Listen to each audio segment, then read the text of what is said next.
Okay, hi everybody. My name is Ashley O'Hara, the curator here at the Crested Butte Museum here in Crested Butte, Colorado. Thanks for joining us for our second installment of Crested Butte History with Dr. Duane Vandenbusche. I'd like to start the evening by giving a land acknowledgement. The museum recognizes that we are guests here on this land. Historically, this is Ute territory. We acknowledge that the Uncompahgre Ute and the Tabewash Ute were forcibly removed from this area due to the Brno Treaty.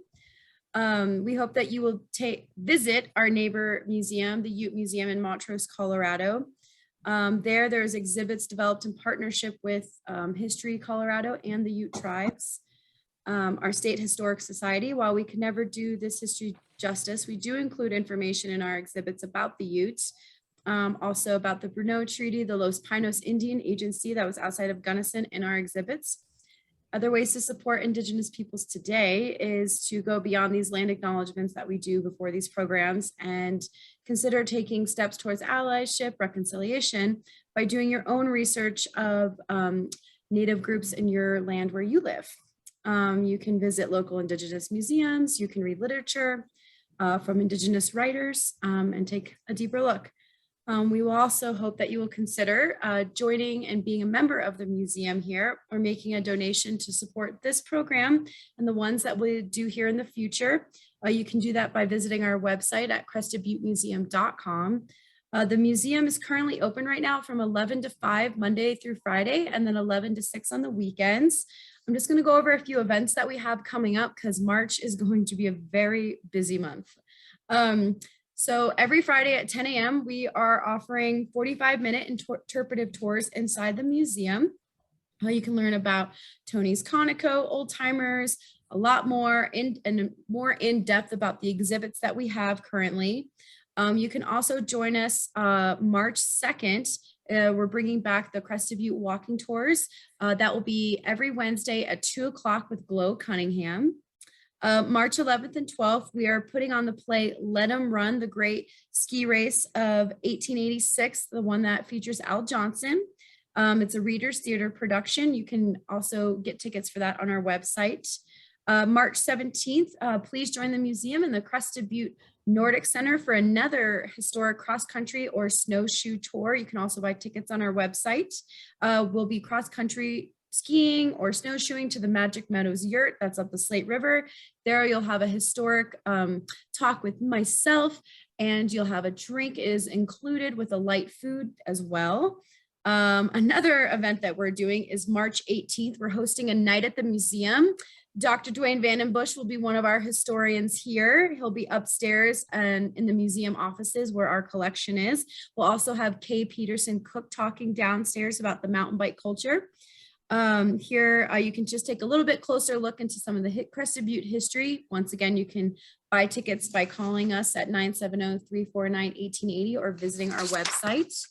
And then the last event I'm going to talk about is our April 2nd Gaper Day pub crawl.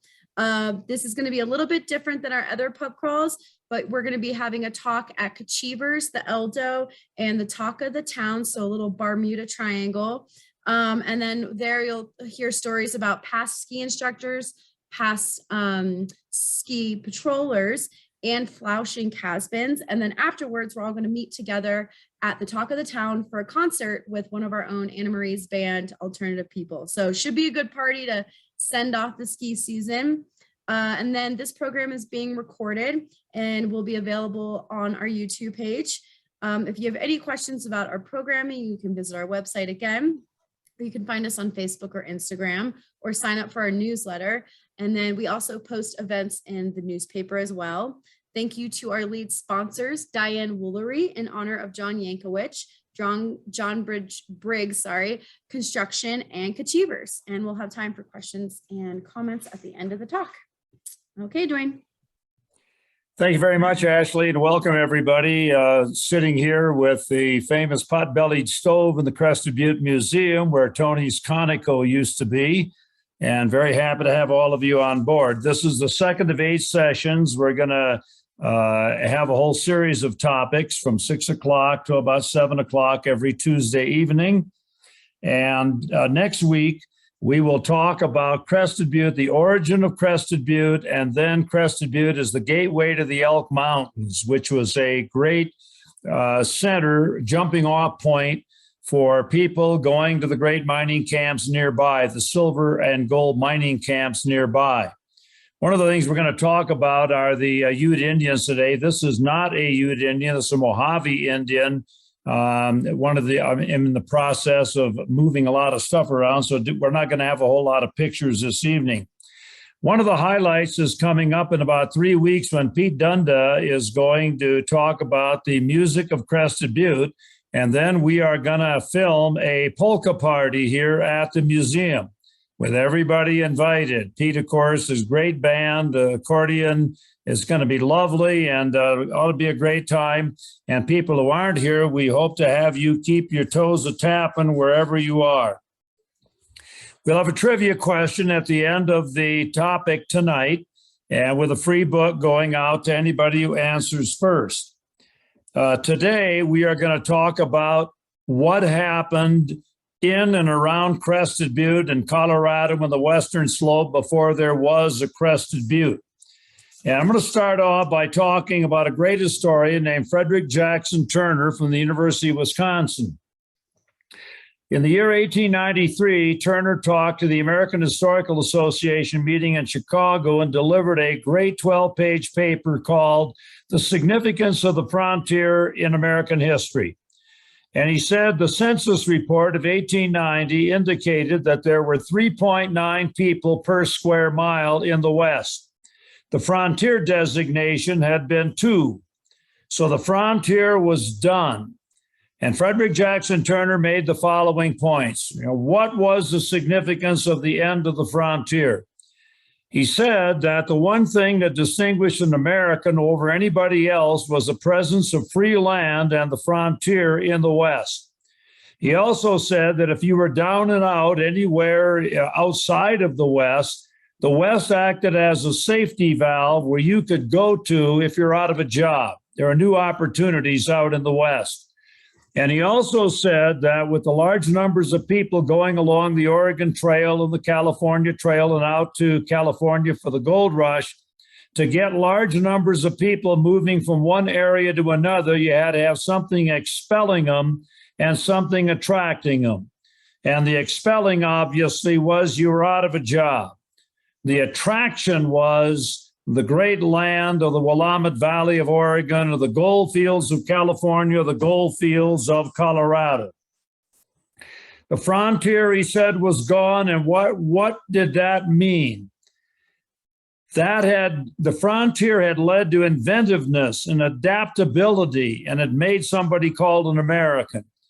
What happened was that with no more frontier in the U.S.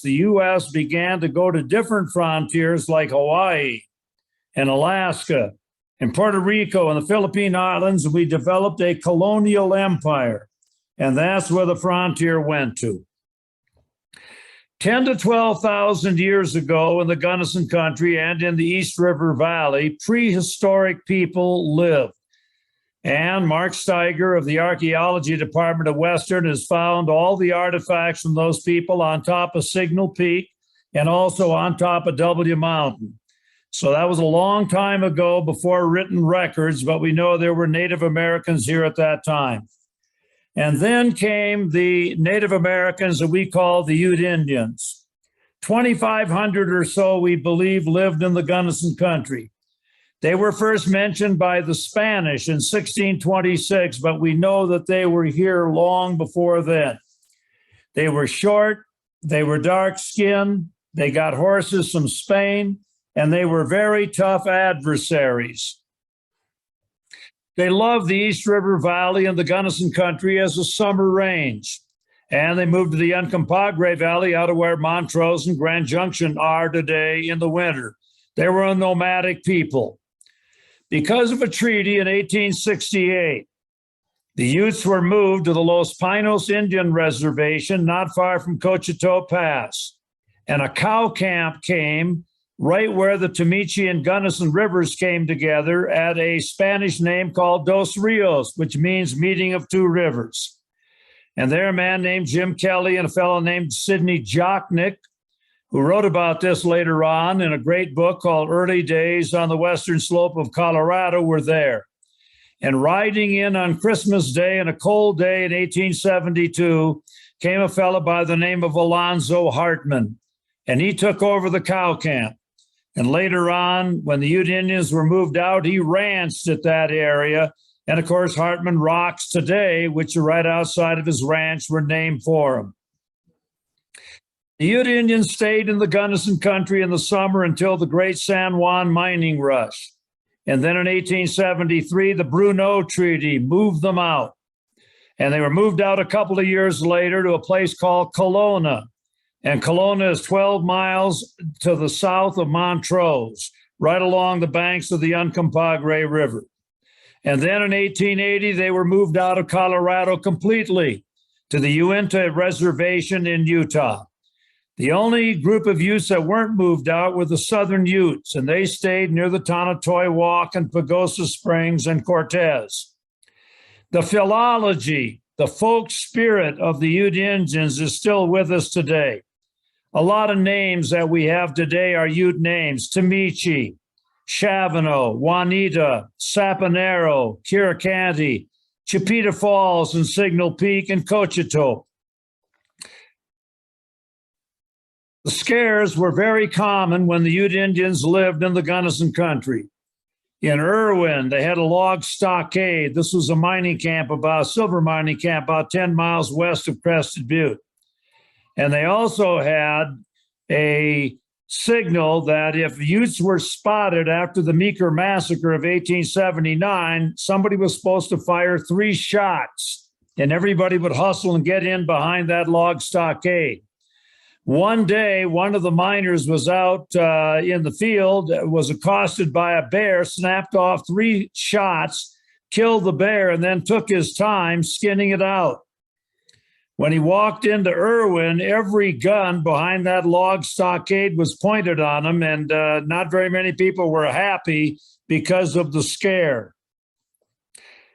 7 miners were killed by Ute Indians in a place called Dead Man's Gulch, which is not far from Spring Creek. 12 were killed up at the head of Washington Gulch and near a mining camp called Minersville. Robert Strayhorn, who wrote about this in the early days, said this, and I quote, "The rifle went hand in hand with the shovel, and the skeletons often exhumed in those days indicate many a thrilling chapter of unwritten history." So the Ute Indians, the Native Americans, are gone by the year 1880. Cow camp closed up, became the Hartman Ranch. Los Pinos Indian Reservation was done, not far from Cochito Pass. Second group of people to come in the early days before Crested Butte became a town was Spain, the #1 civilization in the world until their navy was beaten by England in the defeat of the Spanish Armada in 1588. They had the greatest navy, the greatest army, the most colonies, the most wealth, tremendous farming and agriculture in Spain. In the year 1932, Herbert Eugene Bolton, a great historian from the University of California, delivered another 12-page paper, just like Turner had a number of years before. And he gave this to the American Historical Association meeting, also in Chicago. And this one was called, this 12-page paper was called The Epoch of Greater America, in which Bolton told of everybody living on the American continent having a common history. It didn't make any difference if you were in Alaska or Canada or the United States or Mexico or Argentina, he said. Everybody was an American. Now, the Native Americans obviously were the first people who were here. And then everybody else who came had the following things in common. Everybody who came here after the Native Americans were Christian, whether they came from France or England or Spain. Everybody who came here came from Europe. Everybody who came here had to conquer a different frontier or environment, whether it be the Argentine Pampas or the Sierra Madre Mountains or the Great Plains or the great land around Alaska. Everybody who came here used a form of slavery with regard to the natives. England used slavery in the indentured servant system. Spain used the mission station. Portugal used the encomienda, and the Dutch used the patroon system. Everybody who came here, said Bolton, also had come trying to get an all-water route to Asia to break the Venetian trading monopoly overland. And finally, he said, all colonies were influenced by events in Europe. Whether you were a Spanish colony, a Dutch colony, an English colony, whenever Europe sneezed, America caught cold. And eventually, all the colonies broke away. In 1539, Francisco Coronado, hearing of the 7 cities of gold of the Gran Quivira, led 1,000 men north out of Mexico City, looking for those 7 cities of gold. Never found them. All he found were very, very muddy huts and primitive villages that were near starvation with the Native Americans. Spain came to the Gunnison country and was here early for the following reasons. They were looking for gold, looking for those 7 cities. They were trying to find an overland trail from their mission stations in Santa Fe, New Mexico, to all of those mission stations they had in California. 24 of them, San Diego up to San Francisco, along the El Camino Real, which means the King's Highway or the Royal Road. San Diego, Santa Monica, Santa Barbara, El Cajon, San Francisco, everyone was 1 league's ride apart, 1 day's ride apart. Spain never got any permanent settlement in the Gunnison country or on the western slope for a variety of reasons. Number 1, they never found any large quantities of gold. Number 2, they were far away from their supply lines, the nearest of which was out at Santa Fe or Taos. Number 3, they were bothered by very tough Ute Indians. And number 4, the geography and the weather were very, very tough to overcome. Evidence of Spain in the Gunnison country rests in an old Spanish fort located on Razor Creek, east of Gunnison. Spanish artifacts that we have found. And the original name of the Gunnison River was the Rio de la San Xavier. The philology of Spain in the Gunnison country still remains. Nearby mountains, Sangre de Cristo, San Juan, and San Miguel. The Rio Grande River, the name Colorado, which means red. Also have great philology from the music, the art, the language, the architecture, and the customs that Spain has left us. This last Sunday, one Sunday before this last one, I was over at the Catholic Church's rectory, and they had a great mariachi band with Spanish music, which I dearly love. The next group of people that made their way into the Gunnison country and out west came as a direct result of the Louisiana Purchase of 1803. In 1803, President Thomas Jefferson wanted to get right of deposit at New Orleans for all of the people who voted for him on the western frontier in the Ohio and Mississippi valleys. But Spain controlled New Orleans, and New Orleans wouldn't allow the goods to come down the Mississippi River and then go down in New Orleans to be shipped out. And as a result, in 1803, Jefferson sent to Europe Robert Livingston and James Monroe. And they met with Napoleon Bonaparte, then the Emperor of France. And Napoleon was at war with the Napoleonic Wars against the rest of the countries of Europe, and he needed money. And when Livingston and Monroe asked for right of deposit at New Orleans, Napoleon said, "What'll you give for all of Louisiana?" And Louisiana at that time was the area west of the Mississippi River and all the way to the Rocky Mountains. The 2 men gulped, They obviously didn't have cell phones at that time, so they couldn't call Jefferson and find out what to do. So after a while of just thinking about it, they said, well, how much are you asking for it?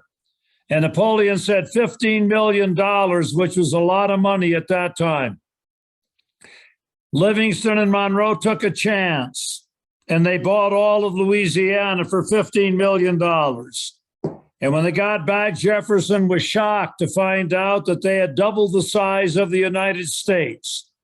And he now said, well, if we bought Louisiana, we better go out there and explore it and find out what we have. And thus, two great expeditions to the American West came. One was led by Jefferson's personal secretary, Meriwether Lewis, who got William Clark, the brother of the great frontier hero George Rogers Clark, to go with him. In 1804, leaving St. Louis, Missouri, they headed up the Missouri River and engaged in the northern exploration of the Louisiana Purchase.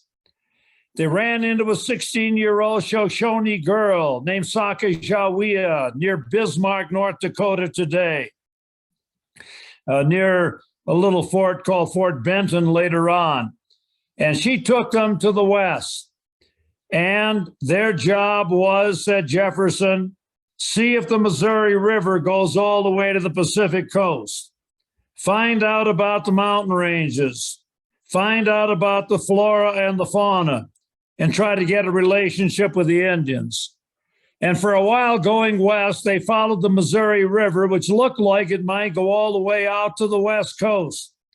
But then at a place in Montana, the Missouri dropped straight south and headed in three different branches, which Lewis and Clark named for the prominent politicians. Harry Gallatin, the Secretary of the Treasury, Jefferson himself, and the Madison. So the Jefferson, the Madison, the Gallatin were the three forks of the Missouri. And that place where the Missouri River went over an 80-foot waterfall and headed south, later on it'll be called Great Falls, Montana. Lewis and Clark went across Lemhi and Lolo Pass in Idaho, hit the Clearwater River and then the Columbia, and went all the way out to the west coast. They returned 2 years later in 1806. Never having found a direct route all the way out to the west coast because the Missouri River didn't go there. But in their report, they said the mountains were teeming with beaver. As they returned in 1806, a 26-year-old second lieutenant in the U.S. military, Zebulon Montgomery Pike, was sent out with 22 men to explore the southern reaches of the Louisiana Purchase territory. Now, we don't quite know why Pike was headed out that way. They used to say about Zebulon Pike, he didn't know where he was going when he left. He didn't know where he was when he got there, and he didn't know where he had been when he got back. We believe that Pike was out there to investigate how strong Spain was in the area pending a U.S. takeover of maybe that southern area. He did look over the flora and the fauna. He did get right around the Royal Gorge where he had divert, crossed Trout Creek Pass, hit the headwaters, near the headwaters of the Arkansas River, which he was supposed to find, but didn't because they headed north of where he was near Leadville. If you go down today from Poncha Springs and come up the Arkansas River about 4 miles along Highway 285, you're going to see a little interpretive sign on the left side of the road, and it said, here is where Zebulon Pike and his men killed the buffalo and ate the buffalo on Christmas Day, 1806. Pike was later on captured by the Spanish for trespassing, taken to Chihuahua, Mexico, interrogated, and then released at Natchitoches, Louisiana. And he got back to St. Louis in 1807 and filed his report, which also said the mountains are teeming with beaver. In 1819 and 20, another exploration occurred in the West, led by Stephen Long, and they named Long's Peak after him, and he got up around where Fort Collins and Greeley are today. And when he got back, he coined that famous phrase, the Great American Desert. And from that time on, anybody studying Western history saw in the Great Plains little dots designating sand petals and indicating that this was a desert to be shunned by any white settlement. Fit, said Stephen Long, for jackrabbits, rattlesnakes, prairie dogs, and wild Indians, but certainly not fit for human habitation by white or Anglo people. In the year 1853, John Gunnison was one of 4 men sent out west to try and figure out a good railroad route for a transcontinental railroad. One man looked over a northern route, one the southern route, one a south central route, and John Gunnison left St. Louis going for San Francisco, trying to get a route along the 39th parallel. He passed through the Gunnison country in September of 1853, got a good look at the Lake Fork Canyon, got another look at the Black Canyon, which he said, we have spent so many days traveling around, and eventually was killed by Paiute Indians near Gunnison, Utah in October of 1853. No transcontinental railroad would ever go through this area. Too much snow, too much cold weather, too many high passes, too many canyons. But Gunnison had a good look at what later on would be named the Gunnison Country. Also in 1853, the great path marker of the American West, John C. Fremont, went through the Gunnison Country. Fremont Pass, and one of his earlier expeditions out around Leadville, was named for him. So the veil of Crested Butte in the Gunnison Country was beginning to open a little bit. And then a new group of people came into the Gunnison Country, and these were people from the fur trading frontier. The fur trading frontier began in 1807, when people had looked at the reports of Pike and Lewis and Clark, and every Tom, Dick, and Harry lined up in St. Louis, ready to head west to trap the pelt of the beaver. And the beaver pelt at that time sold for $7 a pelt. Black gold, they found it. The men who came into Colorado and the Gunnison country were mountain men, never more than about 500, loners, hunted with a horse, rifle, and traps. You want to find out a little bit about these guys? There's a great movie starring Robert Redford, Jeremiah Johnson. Another great movie called Man in the Wilderness, and a recent one called The Revenant, telling the stories of the mountain men. They are the individuals who actually lived here. They found the head of the rivers. They found the mountain ranges and knew a lot about them. They found about the Indians, and they lasted for 35 years. 5 major fur trading companies and 3 major jumping off points existed in the American West. In the Northwest, Hudson's Bay Northwest Fur Trading Company and the American Fur Trading Company of John Jacob Astor. The Missouri Fur Trading Company of Manuel Lisa along the Missouri River. And then the Rocky Mountain Fur Trading Company of William Ashley in the Central Rockies. The Gunnison country was part of the Santa Fe Trail. One of the branches ran through here from 1821 to 1845. William Ashley was the man who started the rendezvous system. 13 rendezvous points in the Central Rockies, called holes or valleys in the mountains. Jackson's Hole, Wyoming, Pierre's Hole, Idaho, Brown's Hole, Colorado, and Ogden's Hole in Utah, 4 of the 13. Ashley started these holes where trade went on every July because the Indians hated forts. You could meet where the fur trade was the best, and it was a lot easier for merchants to come to one spot. And Ashley began the rendezvous system in 1824. When the rendezvous system started, the trappers first asked for news.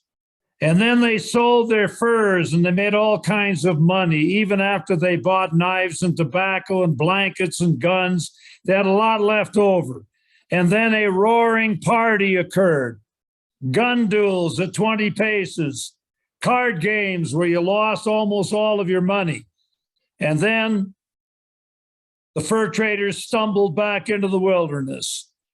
And the fall hunt began high in the mountains where the streams would freeze up first. The spring hunt started down in the valley floor where the streams thawed out first. Or Davy Crockett existed out in northwestern Colorado, right where the Green and the Yampa rivers came together in today's Browns Hole. Antoine Robideau came right through the Gunnison country in 1828, went through a tough road that he called SOB Road and set up Fort Robideau right where Delta, Colorado is today. One of the great fur traders of the Gunnison country was a man named Ezekiel Williams. He trapped out here in the early 1800s with a number of other mountain men. But he said this wasn't very good fur trapping country because, and I'm quoting, rivers was froze up too much of the year, too much cold weather. By the year 1842, the fur trade was done and the fur trading frontier came to an end. And it ended for the following reasons. Streams had been trapped out. A silk hat had been created and was being publicized now in England by a man named Beau Brummel. And no longer did the beaver hat have a great appeal. And as a result, the price of a beaver pelt fell from $7 to $1. And then Indian trouble. The Indians had gotten a lot of white man's diseases, and they thought that a lot of this was deliberate.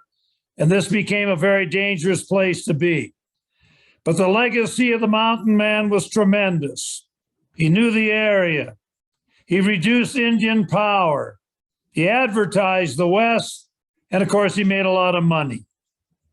By 1842, mountain man fur trading frontier done. And then came a new group into the Gunnison country. And these guys were placer miners. Now you're looking at some of the places where these people first came into. And that is the Mount of the Holy Cross, photographed by William H. Jackson of the Hayden Survey, one of the great photographers in the history of the West. In the year 1858 and 1859, in an unknown area that would soon become known as Colorado, placer mining began. William Green Russell came to Cherry Creek where choke cherries grew along the banks of a stream and then made his way into South Park. The John Easter Party came to Pikes Peak, and pretty soon we had a little town called Denver, a great mining camp called Breckenridge, another great mining camp called Central City, and another great mining camp called California Gulch. There is Wilson and Rhoda on the top of Sultan Mountain, right outside of Silverton. Placer mining was the early mining that went on in the Gunnison country and in Colorado. And placer mining meant gold panning. And that meant individual miners, a miner going into the stream bed, scooping out a little debris with water in the gold pan, gently rotating the gold pan slightly downhill, all the water carrying the light stuff off. And then what was left in the bottom of the pan were pebbles or rocks. And if you're lucky, black sand or gold, which was heavy and didn't float out. With forceps, you took the pebbles out. You then put a little mercury into the bottom of the pan. Mercury amalgamated or linked up with gold. And then you burned the mercury off. And what was left in the bottom of the gold pan was always called pay dirt, shot, wire, grain, flour, dust, and nugget. Free gold. Didn't need any smelting. Put it in the bottom of your saddlebags right away. That was the day of the individual miner. In the Gunnison country, 7 miles up Washington Gulch, a mining camp existed called Minersville, 250 miners, written about by John Franklin Dyer, a Methodist missionary who preached there in 1861 and then wrote about it in a great book called The Snowshoe Itinerant. Jim Taylor, coming into a park that bears his name today, Taylor Park, coming in from over Lake Pass and the north end of the park, and then panning in Willow Creek and all the side creeks that existed in Taylor Park. Fred Lottis following him in and coming into a park called Union Park. And as the miners came in, they were very optimistic. And there was a great song sung by Debbie Reynolds in How the West Was Won. It went something like this. What was your name in the States? Was it Thompson or Johnson or Bates? Did you try to draw on your mother-in-law or sink the old lady with weights, my friend? Oh, what was your name in the States? What was your name in the States? Was it Murphy, McDonald, or Gates? Did you hold up a bank as a juvenile prank and pack up the money in crates, my friend? Oh, what was your name in the States? Oh, what was your name in the States? Though you suffered the cruelest of fates. Way out here in the West, everybody's a guest. So line up and fill up your plates, my friend. What was your name in the States? So very early, individual miners began to placer mine. They used the Arastra, the sluice box, 500 of them probably in the Gunnison country during the 1860s. And they took out $3 to $6 million worth of gold when gold sold at $20 an ounce. Today it sells at $1,900 an ounce. So you want to times that by 20, 30 times. Placer mining ended in the Gunnison country at the end of the 1860s. By the 1870s, it was gone. Streams have been panned out. The weather was tough. Hard to get supplies in, and the Ute Indians had become dangerous. And then in 1867, little was known about the American West, Colorado, and the Gunnison country. Hardly anybody was here. The weather, cold weather, isolation, heavy snow, mountains, tough Indians, placer mining era came to an end. A scientific study was needed to find out what was there and to dispel rumors. Everybody knew the rumor of hot water spouting 100 feet out of the ground was a lie. Everybody knew that Indians living in 4-story houses somewhere in canyons was a lie. Everybody knew that a river running through a tremendous canyon and running God knows where was a lie. And everybody knew that a holy mountain was a lie. But we needed to get out there and find out about it. And as a result, the great surveys of the American West was financed by the federal government in 1867. And there was John Wesley Powell on his second trip down through the Grand Canyon at Green River, getting ready to go in 71. The great surveys of the American West scientifically mapped this area, included Clarence Rivers King, who exposed the diamond hoax in northwestern Colorado, and then became the first head of the United States Geological Survey. George Montague Wheeler, who had a man named William Marshall working for him. And William Marshall had a big toothache in Santa Fe, New Mexico.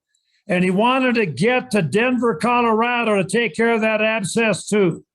And he was searching for a faster way, and he remembered a low depression in the mountains that he had been at earlier. And he found that depression, which was named after him, called Marshall Pass. And that is between Poncha Springs and Sargent's, and it was used by the Denver and Rio Grande Railroad to enter the Gunnison country. There is an odometer measuring distance for the Hayden survey in 1872. in that great survey was John Wesley Powell, first man to go down the Colorado River in 1869 and then 71. And he wrote a great book called Arid Regions of the West, in which he became the first conservationist of the West. We had to take care of our water and our timber and our land. He said also that farming was not applicable to the West. Ranching probably was the normal way of making a living. And he became the father of government bureaus, Bureau of Mines, Bureau of Land Management, United States Geological Survey, Park Service, Bureau of Reclamation. And Powell said that the only entity rich enough and big enough to build gigantic irrigation projects and help people in the West was the federal government. And he became known as the father of government bureaus. And then for this area came the great Ferdinand Hayden. Was a medical doctor turned geologist. And the Indians, the Sioux Indians, caught him out in South Dakota, walking with a bag. And they accosted him, were going to kill him until they found out what was in the bag, which were rocks. And the Indians believed that anybody who was insane, and Hayden had to be insane in 100-degree heat, picking up rocks in South Dakota, was touched by the gods, and they backed away. And he became known to the Sioux Indians as man who picks up rocks or running, and he became a great friend.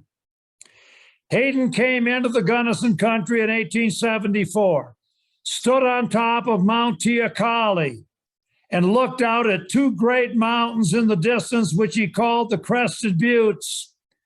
Later on, they figured that one more resembled a Gothic cathedral, and they changed the name to Gothic Peak. And then they dropped the S off of Crested Buttes, and they named Crested Butte Mountain.